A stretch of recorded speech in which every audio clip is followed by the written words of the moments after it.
Welcome to the channel. Today we're talking about the Ram Rebel TRX.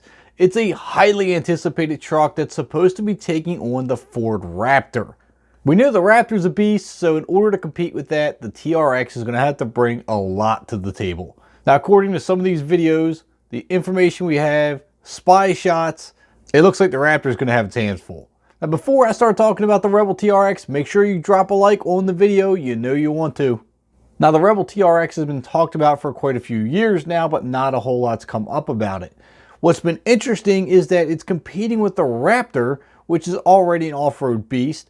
But not only is it going to take on the Raptor, but it's going to do it while running with a Hellcat engine. Now, we're talking 707 horsepower.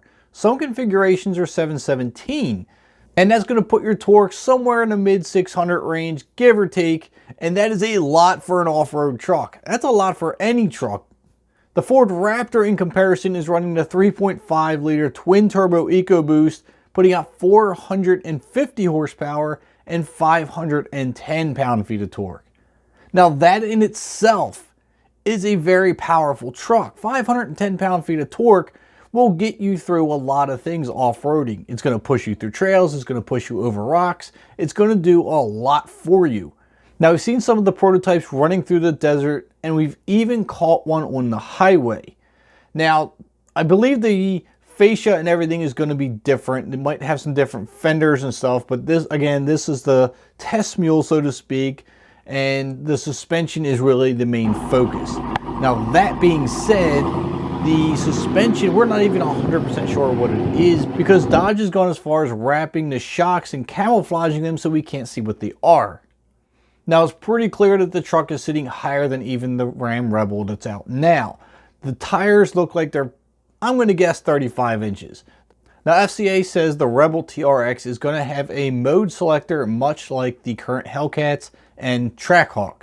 Now, what that's going to do is adjust things such as the stability control, throttle response, and the shift points. Now, it's also said to have adjustable steering and suspension modes. Now, again, we don't know what kind of suspension this is going to be yet, but it's going to have to be something pretty amazing.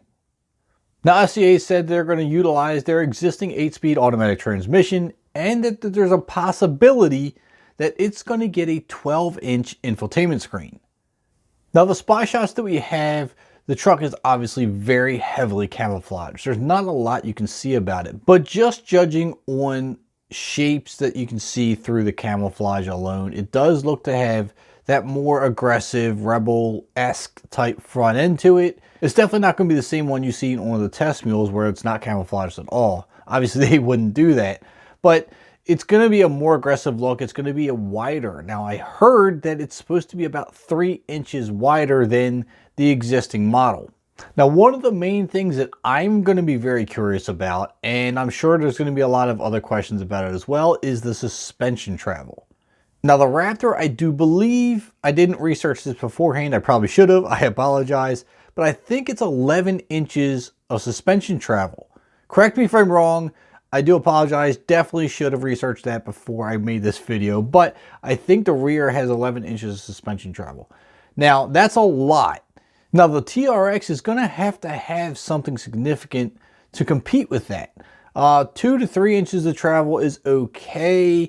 I mean, it's not going to compete with the Raptor in essence, but it's going to need, I'm thinking, I don't know what, 6, 7 inches minimum of suspension travel, because you're going to need it if you expect to do high-speed runs and maybe a little jumping with it. That's what the Raptor's forte is. Now, everybody says, oh, it's a Baja runner. The Raptor isn't going to do well with rock climbing, and that's not true. It does as well with rock climbing as it does running through the trails.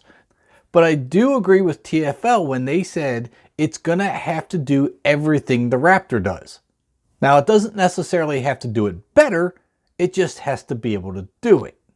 The way the truck's coming along so far, it looks like it's going to be a really amazing truck. You've got a Hellcat motor and an off-road ready truck, which gives it a foot up on the Raptor, which is still running a twin turbo V6, which many people are kind of hit or miss on. It puts out good power, but they want that V8 sound. If that's what you're a diehard and want, the Rebel TRX is going to be what you're going to buy. But keeping that in mind, if we are competing with the Raptor, we need to stay in that price range. And we all know anything that comes out with a Hellcat engine is very pricey. There's still a lot that's unknown about this truck because it's been a very well kept secret. But something tells me with these new photos, we're going to be getting a lot more information pretty soon. That's all I have with the Rebel TRX as of right now. I'll keep my eyes and ears open for any changes, updates, or anything else I think you need to know. Again, make sure you drop a like on the video, hit that subscribe button if you haven't already, and I'll catch you next time.